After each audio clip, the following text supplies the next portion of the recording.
parc de Mino se trouve au nord de Osaka. Il est assez facile d'accès, environ 30 minutes en train, depuis la gare de Osaka ou de Umeda. Lorsque vous arrivez à la gare de Mino, vous passez tout d'abord par une rue commerçante où vous pouvez acheter des petits souvenirs en rapport avec la ville et le parc, mais également manger des momiji tempura. Donc qu'est-ce que c'est les momiji tempura?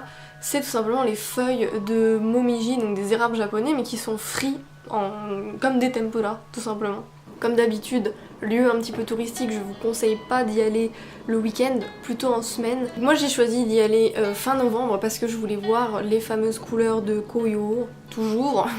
Et pour le coup c'était beaucoup plus joli qu'à Nara, il y avait vraiment beaucoup d'arbres rouges, orange, jaune. La balade dure assez longtemps, mais il vous faudra pas non plus une journée entière pour tout faire. Une après-midi c'est largement suffisant pour en profiter. Donc vous partez de la gare et vous pouvez marcher jusqu'à la cascade. C'est l'endroit emblématique du parc. C'était donc une balade très nature. En revenant, je me suis arrêtée au musée des insectes et là, super surprise, je m'attendais pas à grand chose parce que c'est de l'extérieur ça a l'air tout petit et en fait c'est vachement cool. Beaucoup d'insectes japonais, donc avec les kabuto, donc vous savez les gros scarabées, je n'ai aucune idée de comment ça s'appelle en français. Ce sont des gros scarabées avec des cornes, etc. et c'était vraiment super cool à regarder.